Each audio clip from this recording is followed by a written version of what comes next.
Unichem study पर एक बार फिर से साथियों आपका स्वागत है। जैसे दोस्तों आपको पता ही है कि सेल का एग्ज़ाम होने वाला है, उसके हम क्वेश्चन पेपर को सॉल्यूशन कर रहे थे। हमने अब तक 50 क्वेश्चन का सॉल्यूशन कर दिया है। अब हम 51 से शुरू करने वाले हैं। तो दोस्तों अगर आपने वो वीडियो नहीं देखे हैं तो उनका लिंक मैं डिस्क्रिप्शन में दे दूँगा, वहाँ से आप इसे जाकर देख सकते हैं, क्योंकि आप शुरुआत से देखें तो ही आपके समझ में आएगा कि आगे क्वेश्चन क्या चल रहे हैं। चलो मित्रों, हम ज़्यादा टाइम ख़राब नहीं करते, सीधे क्वेश्चन की ओर चलते हैं।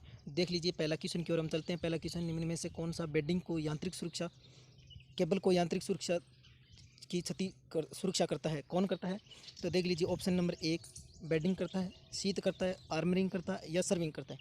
तो दोस्तों जो केबल होती है भूमिगत केबल, उसके अंदर क्या है कि सबसे पहले इसके अंदर जो कोर होती है, कोर के ऊपर सीधे इंसुलेशन चढ़ा दिया जाता है। इंसुलेशन के ऊपर क्या चढ़ा दिया जाता है? शीत केबल चढ़ा दिया जाता है। जो क्या करेगा, शीत केबल क्या है, उसको क्या है नमी से बचाने के लिए यूज़ की जाती है। तो ये होगी नमी के लिए। उसके बाद उस पर क्या की जाती है? बेंडिंग की जाती है। बेंडिंग का कार्य क्या है? शीत को यांत्रिक सुरक्षा प्रदान करना।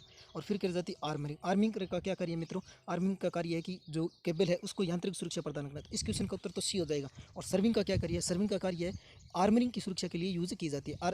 आर्मरिंग क्या है? पत्तियों से बनाई जाती है। तो दोस्तों इस क्वेश्चन के बारे में इतनी जानकारी। नेक्स्ट क्वेश्चन की ओर हम चलते हैं। नेक्स्ट क्वेश्चन है कि फिलामेंट लैंप का पावर फैक्टर कितना होता है? तो दोस्तों फिलामेंट लैंप को क्या है कि फिलामेंट लैंप को इकाई पावर फैक्टर की ओर गणना की जाती है, अर्थात यह कि एक इकाई पावर फैक्टर इसका होता है। इसे क्या प्रतिरोध लोड की ओर माना जाता है। नेक्स्ट क्वेश्चन की ओर हम चलते हैं। नेक्स्ट क्वेश्चन क्या है? परिशीतन इकाई की धारिता को किस में मापा जाता है? रेफ्रिजरेटर है ना, जो एयर कंडीशनर, उसको की इकाई को किस में मापा जाता है? उसको की इकाई को क्या माना जाता है? टन के अंदर मापा जाता है। जैसे आपके घरों में होती है वो 1 टन 2 टन ऐसी बनाई जाती है मित्रों। नेक्स्ट क्वेश्चन की ओर हम चलते हैं। नेक्स्ट क्वेश्चन है कि निम्न में से कौन सा कठोर सोल्डर की संरचना है? लेड टिन का होता है, या लेड टिन चांदी का होता है, या लेड या चांदी का होता है, या तांबा या जस्ते का होता है? तो दोस्तों जो लेड और टिन का होता है वो हम क्या है वैद्युतिक में कार्य के लिए यूज़ की जाते हैं। वो तो हो गए नरम, और जो कठोर सोल्डर रहता है वो होता है लेड चांदी और टिन का बनाया जाता है। इस क्वेश्चन के बारे में इतनी जानकारी। नेक्स्ट क्वेश्चन की ओर हम चलते हैं। अगर वीडियो आपको अच्छा लगे तो अपने मित्रों को भी शेयर कर देना। नेक्स्ट क्वेश्चन की ओर हम चलते हैं। नेक्स्ट क्वेश्चन था कि इंडक्शन मोटर की अप्रगामी स्थिर स्थिति में स्लिप का मान क्या होता है? अप्रगामी मतलब क्या होता है कि स्टैंड बाई कंडीशन के अंदर इसकी स्लिप का मान क्या होता है? स्टैंड बाई कंडीशन के अंदर क्या है, इसकी स्लिप का मान क्या हो जाएगा? इकाई, क्योंकि इसके अंदर रनिंग गति तो शून्य होती है और जो स्टेटर की गति है वो होती है, तो इसलिए इसका स्लिप का मान क्या हो जाएगा? इकाई होता है। नेक्स्ट क्वेश्चन की ओर हम चलते हैं। नेक्स्ट क्वेश्चन क्या है? तुल्यकालिक मोटर की संरचना किसके समान होती है? तो डीसी कंपाउंड के समान, या सर्पिल या प्रेरण मोटर के समान, डीसी जनरेटर के अनुसार, या प्रत्यावर्तक के अनुसार? तो इंडक्शन मोटर की संरचना, तुल्यकालिक मोटर की संरचना होती है प्रत्यावर्तक के समान। नेक्स्ट क्वेश्चन की ओर हम चलते हैं। नेक्स्ट क्वेश्चन है कि मिक्सर ग्राइंडर के अंदर कौन सी मोटर प्रयोग की जाती है? तो मिक्सर ग्राइंडर के अंदर आपको पता ही है मित्रों, यूनिवर्सल मोटर यूज की जाती है, जो कि एसी और डीसी पर प्रचालित की जा सकती है। एक प्रकार की क्या है, डीसी सीरीज मोटर का ही परिवर्तित रूप है। नेक्स्ट क्वेश्चन की ओर हम चलते हैं। नेक्स्ट क्वेश्चन क्या है कि प्रतिरोध परिवर्तित मोटर के परिवर्तन स्टार्टिंग के दौरान मोटर की गति बढ़ने तक सेंट्रीफ्यूगल स्विच। तो ये मोटर कौन सी होती है दोस्तों? तो ये स्प्लिट फेज जो मोटर होती है ना, सिंगल फेज, वो होती है। इसके अंदर जो क्या है परिवर्तन स्टार्टिंग के दौरान क्या है, सेंट्रीफ्यूगल स्विच का कार्य क्या है? तो सेंट्रीफ्यूगल स्विच का कार्य क्या देख लेते हैं। पहला ऑप्शन क्या है, बंद रहता है, केवल परिवर्तन स्टार्ट वाइंडिंग को जोड़ता है। दूसरा क्वेश्चन है कि बंद रहता है, केवल रन वाइंडिंग को जोड़ता है। तीसरा ऑप्शन है खुला है और संचालक वाइंडिंग को विसंयोजित करता है। खुला रहता है और परिवर्तन वाइंडिंग को विसंयोजित करता है। तो दोस्तों स्टार्टिंग अंदर बंद रहता है और केवल परिवर्तन यानी वाइंडिंग को ही जोड़े रखता है, और बाद में इसको क्या कर दिया जाता है, ये इसको खोल देता है। तो इसका आंसर हो जाएगा ए ऑप्शन सही। नेक्स्ट क्वेश्चन की ओर हम चलते हैं। नेक्स्ट क्वेश्चन देख लीजिए, यदि एकल फेज मोटर का जो संधारित्र है वो लघुपथ हो जाए, शॉर्ट सर्किट हो जाए, तो मोटर क्या होगी? मोटर नहीं चलेगी। इस क्वेश्चन का ऑप्शन ए सही हो जाएगा। नेक्स्ट क्वेश्चन की ओर हम चलते हैं।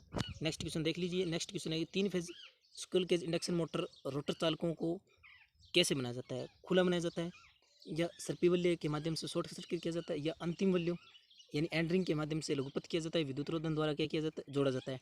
तो दोस्तों इसका आंसर क्या हो जाएगा? सी एकदम सही हो जाएगा, अर्थात अंतिम वैल्यू यानी एंड रिंग के द्वारा शॉर्ट सर्किट किया जाता है। जो सर्पी वैल्यू ये स्लिप रिंग प्रेरण मोटर है ना, इसको क्या है बाह्य प्रतिरोधों के द्वारा शॉर्ट किया जाता है। इस क्वेश्चन के बारे में इतनी जानकारी। नेक्स्ट क्वेश्चन की ओर हम चलते हैं। नेक्स्ट क्वेश्चन है कि अल्टरनेटर के लिए डार्क एंड ब्राइट लैंप विधि का प्रयोग किस लिए किया जाता है? भार संतुलन के लिए, भार अंतरण के लिए, यांत्रिक शक्ति प्रदान करने, या सिंक्रोनाइजेशन के लिए? इसका आंसर क्या हो जाएगा? डी हो जाएगा दोस्तों। नेक्स्ट क्वेश्चन की ओर हम चलते हैं। दोस्तों आप कमेंट करके एक इसका बता देना कि अल्टरनेटर में जो तुल्यकालिक के लिए कितनी विधियाँ यूज़ की जाती है, इनका प्रत्येक का नाम लिखकर जरूर बता देना। नेक्स्ट क्वेश्चन की ओर हम चलते हैं। दोस्तों आज हम 80 क्वेश्चन तक हैं, आज इस पेपर हम खत्म कर देंगे। नेक्स्ट क्वेश्चन की ओर हम चलते हैं। यदि किसी अल्टरनेटर की गति को घटाकर आधी कर दिया जाए तो ईएमएफ क्या हो जाएगा? क्योंकि अल्टरनेटर गति क्या है, गति के समानुपाती होती है इसका ईएमएफ, तो क्या हो जाएगा? आधा हो जाएगा इसका ईएमएफ। नेक्स्ट क्वेश्चन की ओर हम चलते हैं। नेक्स्ट क्वेश्चन है कि घूर्णन स्टेटर क्षेत्र और रोटर गति के अंतर को क्या कहा जाता है? स्लिप कहा जाता है, पिच कहा जाता है, मॉड्यूल कहा जाता है या रेंज कहा जाता है? तो इसको क्या कहते हैं? स्लिप कहते हैं। इस क्वेश्चन के बारे में इतनी जानकारी। नेक्स्ट क्वेश्चन की ओर हम चलते हैं। देख लीजिए next question, 50 hertz 3 phase induction की पूर्ण भार पर स्पीड कितनी है? 1440 आरपीएम है और मोटर के ध्रुवों की संख्या ज्ञात कीजिए। तो पी बराबर क्या हो जाएगा दोस्तों? पहले देख लीजिए अफ बराबर क्या होता है? अफ बराबर होता है पी एन बटे 120 होता है। अपन को ज्ञात करना क्या है? पी करना है। तो पी बराबर क्या हो जाएगा? पी बराबर हो जाएगा, इसके अंदर क्या है? पी बराबर हो जाएगा 120 इंटू अब बटे क्या हो जाएगा? अन हो जाएगा। अन इसके अंदर कितने दी है पहले देख लेते हैं। 50 इंटू 120 बटे में कितने हो जाए? अन कितने हैं? 1440 आरपीएम है। इसकी स्लिप काट कर बनाया गया, लगभग इसका आरपीएम हो जाएगा 1500 आरपीएम को हम हल करेंगे तो ये कट के शून्य से 30 कितने आ जाएंगे? 4 पोल आ जाएंगे। तो इसका आंसर क्या हो जाएगा मित्रों? 4 पोल एकदम सही आंसर हो जाएगा। नेक्स्ट क्वेश्चन की ओर हम चलते हैं। नेक्स्ट क्वेश्चन है कि शेडेड पोल मोटर में जो शेडिंग रिंग कोयल है उसका क्या कार्य किया जाता है? शेडेड पोल मोटर के अंदर क्या है कि 2 पोल प्रयोग किए जाते हैं, एक तो सैलिएंट पोल और एक शेडेड पोल। इसका कार्य क्या होता है कि जो घूर्णन चुंबकीय क्षेत्र उत्पन्न करने के लिए, अर्थात एक पोल को एक फेज को 2 फेज में बांटने के लिए इसका यूज किया जाता है। इसका आंसर हो जाएगा सी एकदम सही। नेक्स्ट क्वेश्चन की ओर हम चलते हैं। नेक्स्ट क्वेश्चन देख लीजिए मित्रों कि डीसी जनरेटर के आर्मेचर को पटलित यानी लेमिनेटेड किया जाता है। लेमिनेटेड करने का उद्देश्य क्या है? तो दोस्तों उद्देश्य क्या है? हिस्टेरिक हानि को कम करना, भंवर हानियों को कम करना, वायु शीतलन मार्ग प्रदान करने के लिए या घर्षण हानियों को कम करने के लिए। तो इसका आंसर क्या हो जाएगा? पटलित यानी लेमिनेटेड किसके लिए किया जाता है? भंवर हानि यानी एडी करंट को कम करने के लिए, और उसको क्या पत्तियों के रूप में यूज भी इसलिए ही किया जाता है। और सिलिकॉन स्टील से बनाने का उद्देश्य क्या हो जाता है? स्टेरिस हानि यानी सेतिल हानि को कम करने के लिए यूज किया जाता है। तो इसका आंसर क्या हो जाएगा? बी एकदम सही हो जाएगा। नेक्स्ट क्वेश्चन की ओर हम चलते हैं। क्या कि द्विध्रुवीय ट्रांजिस्टर के 3 टर्मिनल के नाम कौन से हैं? द्विध्रुवीय यानी बाइपोलर ट्रांजिस्टर है, उसके क्या क्या नाम होते हैं? तो उसके नाम क्या हो जाएंगे? एमीटर, कलेक्टर या बेस, एमीटर, कलेक्टर और गेट, या कलेक्टर, गेट या बेस, या ड्रेन, एमीटर या बेस हो जाएगा। तो इसका आंसर आप बताइए मित्रों।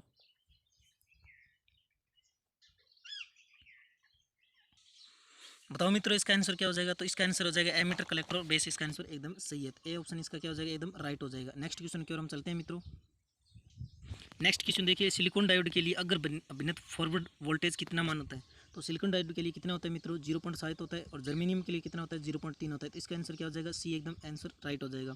नेक्स्ट क्वेश्चन की ओर हम चलते हैं। थायरिस्टर के अंदर कितनी परतें यूज की जाती है? तो थायरिस्टर के अंदर क्या है कि परतें होती हैं 4 यूज की जाती है। इस क्वेश्चन के बारे में इतनी जानकारी। नेक्स्ट क्वेश्चन की ओर हम चलते हैं। शुद्ध अर्धचालक में अशुद्धि मिलाने की प्रक्रिया को क्या कहा जाता है? तो इसको क्या जाता है? डंपिंग कहा जाता है मित्रों। इस क्वेश्चन के बारे में इतनी ही। और इसके अंदर क्या है? अशुद्धि मिलाने से ये कौन से पदार्थ बन जाते हैं? तो इंस्टेट पदार्थ की श्रेणी के अंदर एक्स आ जाते हैं। इस क्वेश्चन के बारे में इतनी जानकारी है। नेक्स्ट क्वेश्चन की ओर हम चलते हैं। इंडक्शन मोटर के टूथ या स्लॉट हार्मोनिक की वजह क्या हो सकती है? तो इसकी वजह होती है इनपुट वोल्टेज की जो जहाँ वक्रीय प्रकृति न होने के कारण इंडक्शन मोटर में हार्मोनिक दोष हो जाता है, जिसे हम कहते हैं कोरोलिंग दोष कहते हैं। इसके कारण मोटर के अपनी मूल गति से 1/7 भाग पर घूमने लग जाती है। इसके दोष का निवारण क्या है? इस दोष का निवारण है कि हम स्लॉट को कुछ एंगल पर अर्थात 5 डिग्री के अंतर पर रखा जाता है। इस क्वेश्चन के बारे में इतनी जानकारी। नेक्स्ट क्वेश्चन की ओर हम चलते हैं।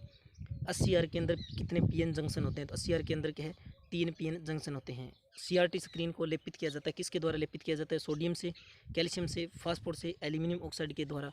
तो मित्रों आप बताइए इसका आंसर क्या है? इस क्वेश्चन को मैं आपके लिए छोड़ देता हूँ, कमेंट कर बता देना सीआरटी स्क्रीन के लिए। अगर नहीं आए तो मैं उसका आंसर बता दूँगा। नेक्स्ट क्वेश्चन की ओर हम चलते हैं। जेनर डायोड के प्रतीक में कैथोड को किसके द्वारा दर्शाया जाता है? बताइए मेरे मित्रों। तो इसको क्या जेड अक्षर के द्वारा दर्शाया जाता है। आप देख लीजिए कि इसका कैसे बनाया जाता है।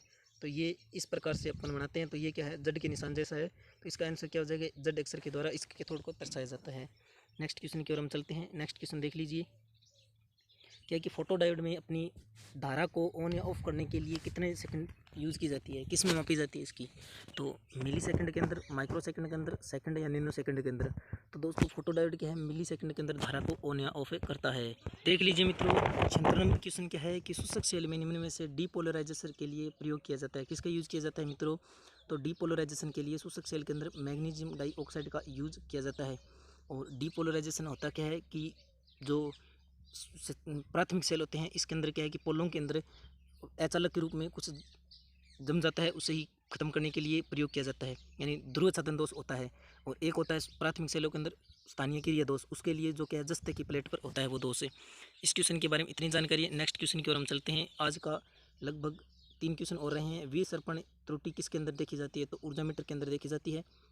विसर्पण त्रुटि यानी एनर्जी मीटर स्वयं अपनी गति पर चलता ही रहता है बिना लोड के ही। सर्किट ब्रेकर में आरक कॉन्टैक्ट किसके बनाए जाते हैं? पोर्सिलिन के बनाए जाते हैं, या कॉपर टंगस्टन मिश्र धातु से, एल्यूमिनियम के, या इलेक्ट्रोलाइटिक कॉपर के लिए? तो इसका बनाया जाता है कॉपर टंगस्टन के लिए। इसका आंसर हो जाएगा बी, एकदम एक्यूरेट। नेक्स्ट क्वेश्चन की ओर हम चलते हैं। 79 नंबर क्वेश्चन देख लीजिए। यदि तार की प्रतिरोध को 0.5 है तो इसकी चालकता क्या हो जाएगी? तो आर बराबर क्या होता है? 1/G होता है, और आर का मान कितना है? 0.5 है, तो जी का मान कितना हो जाएगा? तो जी का मान कितना हो जाएगा? 2 सीमेंस इसका मान आंसर सही हो जाएगा। आज का अंतिम क्वेश्चन देख लीजिए। पार्श्व परिपथ में क्या होते हैं? सभी अवयव सिरों से जुड़े होते हैं, सभी अवयव में समान धारा प्रवाहित होती है, सभी अवयव शक्ति आपूर्ति से जुड़े होते हैं, सभी अवयव पास पास जुड़े होते हैं। तो मित्रों सभी अवयव के सिरे हैं एक तरफ, एक सिरे एक तरफ होते हैं, दूसरे सिरे दूसरी तरफ, सभी एक साथ जोड़ दिए जाते हैं। इसका आंसर हो जाएगा ए सही। तो मित्रों आपको ये कैसा लगा? ये आपके टेक्निकल के क्वेश्चन थे वो कंप्लीट हो चुके हैं, अब बचे हैं नॉन टेक के 20 क्वेश्चन। तो मित्रों आज के लिए बस इतना ही। अगर आपको ये वीडियो अच्छा लगे तो अपने मित्रों को भी शेयर कर देना, सब्सक्राइब कर देना हमारे यूट्यूब चैनल को, और लाइक कर बता देना कैसा लगा। चलो दोस्तों चलता हूँ, ओके बाय।